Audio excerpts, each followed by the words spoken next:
Hi, it's Pia Saro. Okay, so hello, Cancer placement. So this is your love reading ngayong October, focusing sa iyong past/current person and sa new person. Okay, so syempre, before tayo mag-start, kung hindi ka pa nakakapag-subscribe, please do subscribe and hit the notification bell para lagi po tayo maging updated sa mga mangyayari pa lang. Okay? And yeah, don't forget na mag-follow sa atin pong FB page. And kung meron pong tanong pagdating sa private reading, message lang po tayo sa atin pong FB page for more info. Okay? So, Cancer. Okay, let's start. The past/current person. Anong meron? Anong gusto niyang sabihin? Okay, tingnan natin. Okay. Cancer. I lost myself for a little while. Okay. What else? Cancer. What else?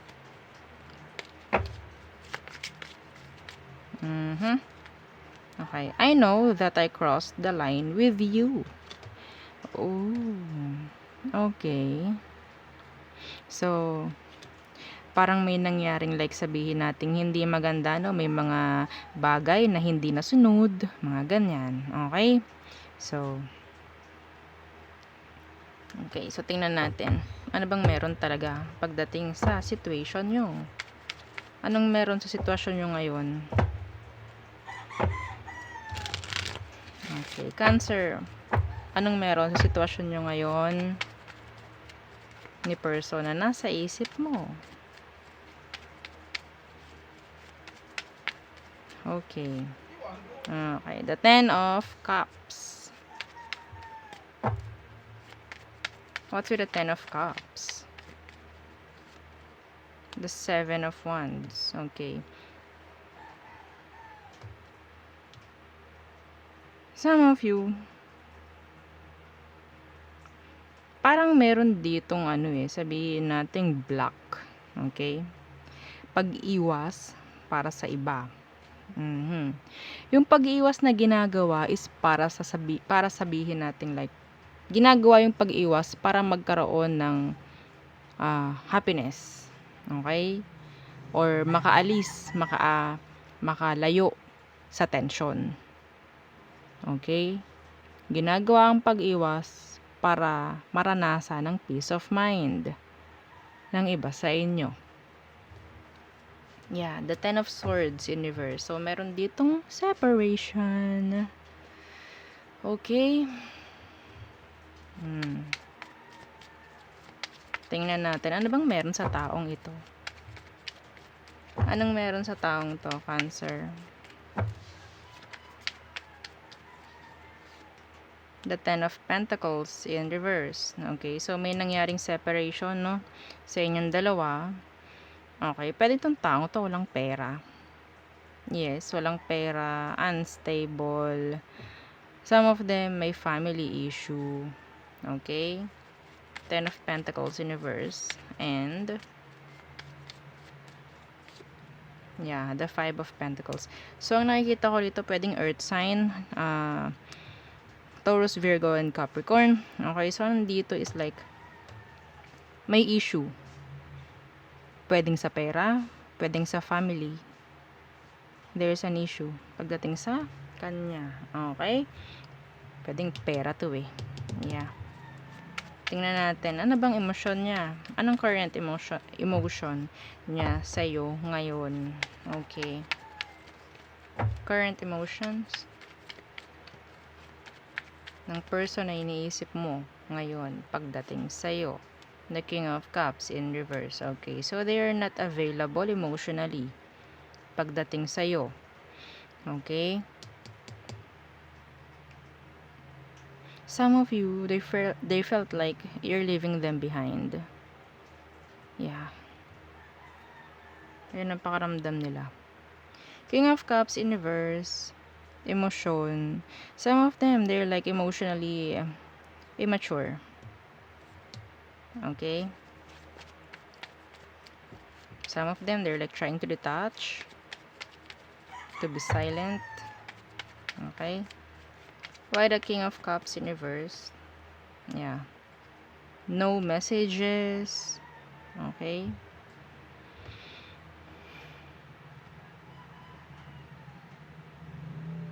Wala, talagang nilayuan ka na nito, or sabihin natin hindi na siya available emotionally. So I guess parang yun nga eh. Parang nilalayasan mo or ina-avoid mo tong taong to para magkaroon ka ng peace of mind. I don't know. I don't know kung para saan yung peace of mind. Okay, so siguro emotionally immature, manipulator itong taong ito. So ayaw mo nun. You're avoiding them. Okay? So, tingnan natin. Anong emotion mo? Anong emotion mo, Cancer, para sa kanila? Anong emosyon mo para sa kanila? The Knight of Wands and the Chariot in reverse. So this is you. This is your energy.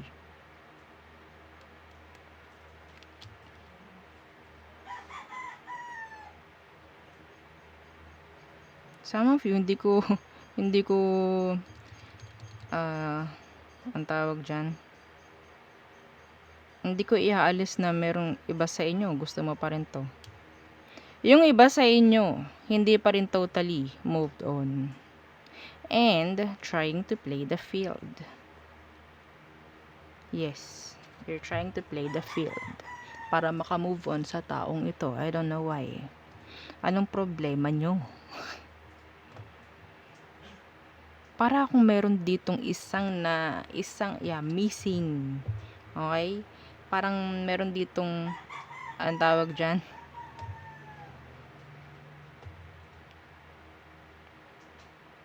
may nawawala ditong isang word para mabuo ito. Yeah. You still want them. Yes, pero hinahayaan mo, like ina-avoid mo, iniiwasan mo to.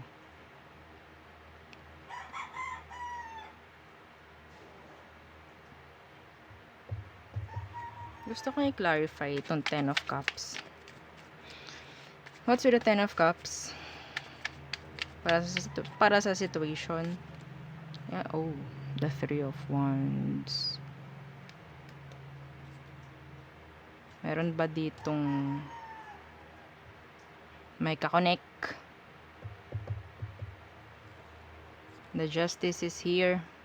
This is marriage for some of you. The Ten of Cups, that's sabihin nating happy family.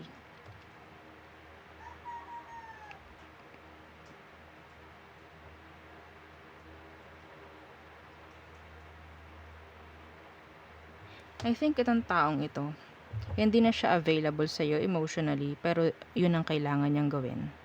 I think yun ang kailangan niyang gawin, pero nakakaramdam pa rin to na para siyang needy or beg. Nagbe-beg pa rin siya. Okay? Para maayos yung sitwasyon nyo. Meron ditong gustong maayos na sitwasyon, pero hindi na magawa. Iba naman sa inyo, ang nakikita kong paraan para baka move on is to play the field. Maghanap ng iba.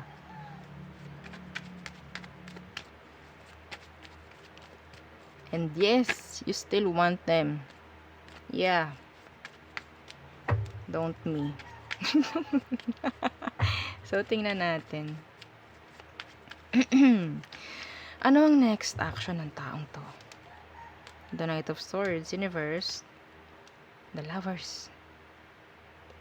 The Lovers. Wala tong gagawin. Pero ramdam na ramdam pa rin ng taong to ang connection sa'yo. Both of you. Yun nga lang, kailangan na lang alisin or alisan kasi walang mangyayaring progress. Some of you, pwedeng isa sa inyo may anak na. A single mother, single father. Okay.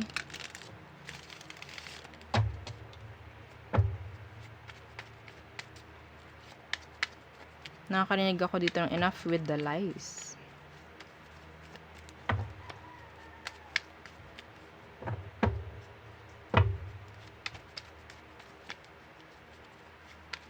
dumarating din sa punto na pwedeng hindi ka na rin naman totally kinakailangan ng taong to, pero still, paminsan-minsan, nandyan pa rin. Kasi, I think this is a strong connection. Nakakaramdam ako dito ng karmic. Yes. Okay? Soul tie, soul bond. Parang nagkaroon na kayo ng connection nito before, pero ngayon hindi pwede. So, it's a failed. Yeah. Parang nagtagpo ulit kayo ngayon, pero hindi pa rin pwede. Hindi matapos-tapos itong inyong ito. Yes, this is deep. Okay? So, tingnan natin anong outcome nyo. Yeah, the Two of Swords, avoiding. Okay? Decisions. The Ace of Wands. A new beginning. Sa ngayon, hindi pa. Darating sa puntong magiging kayo rin, magiging okay rin kayo. Pero ngayon, hindi. This is, sabihin nating malalim. May soul bond, soul tie na sinasabi. Some of you twin flame, some of you soulmate. Karmic, yung iba rito, yun nga lang, pag karmic, iba na yun. Okay, iba ng usapin pag karmic. Okay? May lesson na dapat mong malaman kapag karmic na ang naging relation, no? Okay? Kung karmic ang nakarelasyon mo, naku po, para ka ng sabi ng matatanda. Ay naku po, para ka ng okay.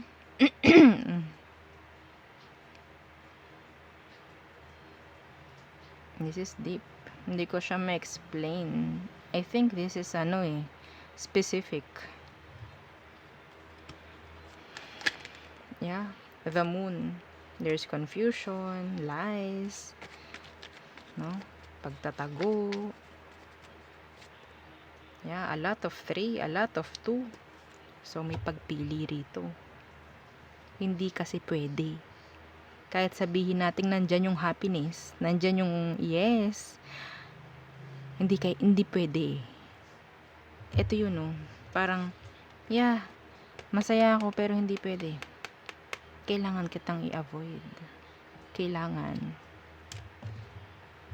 Okay? So, avoidance ang nakikita ko rito. Avoiding the situation to repeat.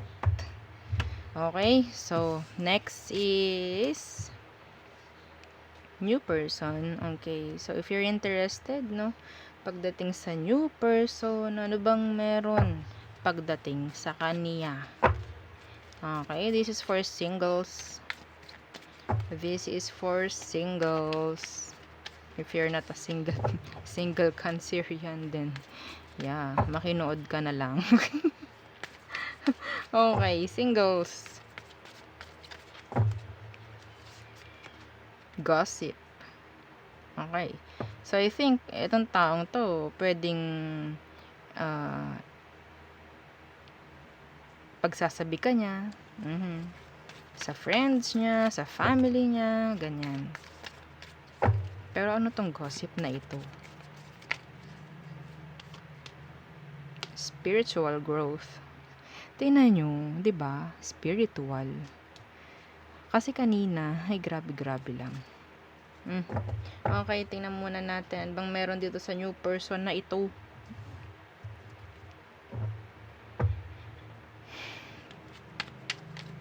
Okay, anong meron sa kanya? Some of you, pwedeng makilala mo tong taong to if you're healed already. Okay, healed. Spiritual growth.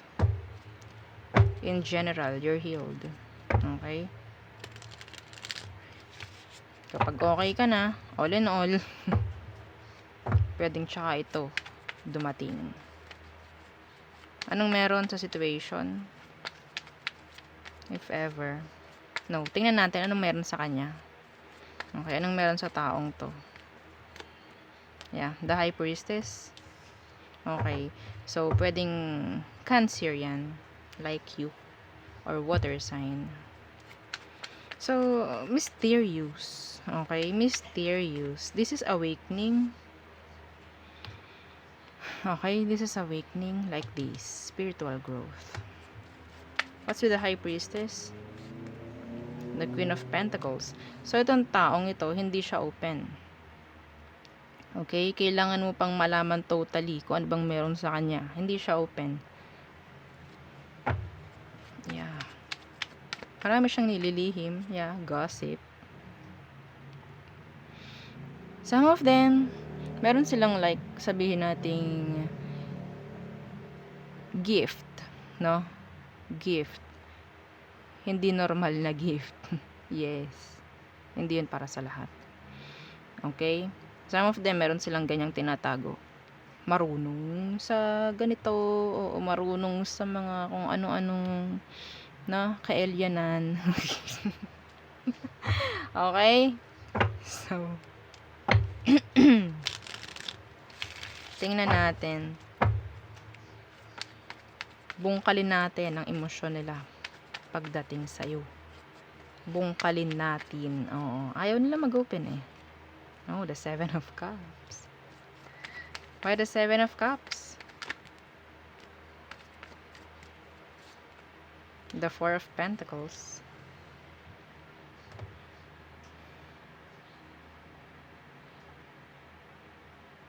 Masyadong magulong isip nito. Yeah. Busy. Okay. Never itong mag-open up. Never. Talagang i-confuse ka ng taong ito. Why? Ano bang meron? The 9 of Cups. Itong taong to, talagang gusto niya, ang target niya is magustuhan mo siya talaga. Okay? Talagang ma-fall ka sa kanya. Hindi siya totally mag-open eh. Okay? So, nakakuha ako ng parang healthy boundaries, no? Pagdating dyan. Kahit hindi man niya gustuhin na, or sabihin natin, hindi niya like totally gagawin yung bagay na yan para magustuhan mo siya, pero yun talaga ang mangyayari. Okay? So, parang gugustuhin at gugustuhin mo itong taong to. Yes. Yung pagiging mysterious niya. Yan. Tingnan natin ang magiging emosyon mo for them. Cancer. The 3 of Wands in reverse. And the 4 of Swords in reverse. So, nandito yung sabihin nating magiging darating sa puntong magiging hopeless. Okay? Yung iba sa inyo, or sabihin nating tatalikuran mo to kasi parang maboboard ka. Maboboard. Okay? Anong mangyayari if ever, pag na-bored ka, may gagawin na kaya itong taong to? Tingnan natin. Tingnan natin ano magiging next action niya kapag ganyan na ang pinakita mo sa kanya. Like, ayun ba to? Lahat ng patutunguhan to. Tingnan natin. Mag-open up na kaya? Maging upfront na? Okay. The World in reverse. And the 3 of Pentacles. Unti-unti. Unti-unti. Nandyan yung parang cooperation. Okay, ng taong to. See? Ay, wow. Manipulation. Pareho kayo. Oo, pareho kayong nagmamanipulahan sa isa't isa. Ha? Ano yan? Love language nyo? Ha? Okay. Tingnan natin. Anong outcome? Anong outcome nyo? The Moon in reverse. Yeah, this is revelations. Secrets revealed. O, diba? Okay. The Moon in reverse and yeah, the 2 of Swords in reverse. So, I think magiging open. Okay? Pagiging open sa isa't isa ang nakikita ko. Yun pa lang. No emotions involved. Wala pa. Okay? Yes. I think kasi itong taong ito is sabihin nating may healthy boundaries talaga. Hindi nito hahayaan yung sarili niyang parang, naririnig ko, parang kabayong nakawala sa kwadra. Okay? Hindi siya gano'n. Some of them, napaka-mysterious. Okay? Napaka-traditional. Yes. Hindi ito yung parang pakawala. Babae man o lalaki. Okay? Babae man o lalaki. Ganun sila.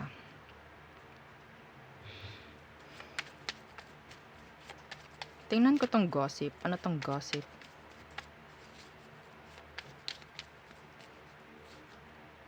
The Five of Cups. Okay. So, I think if ever, no, kasi para siyang ano like, feeling safe, playing safe, okay? If ever na magkaroon siya ng kakonek, ganito siya like,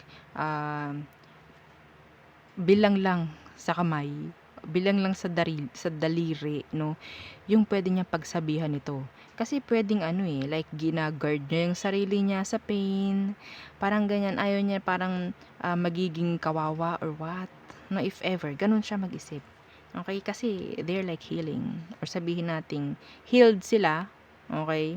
Kaya andyan yung parang guard, okay? Hindi sila parang napaka low vibe, hindi sila yung napaka open. Okay, gets nyo? Yeah. Okay? So there, I think ang line of communication lang ang magiging open sa inyong dalawa nitong new person na paparating. Okay? Yes. So there, yun ang ating reading for Cancer placements. So thank you. Don't forget to like, share, and subscribe.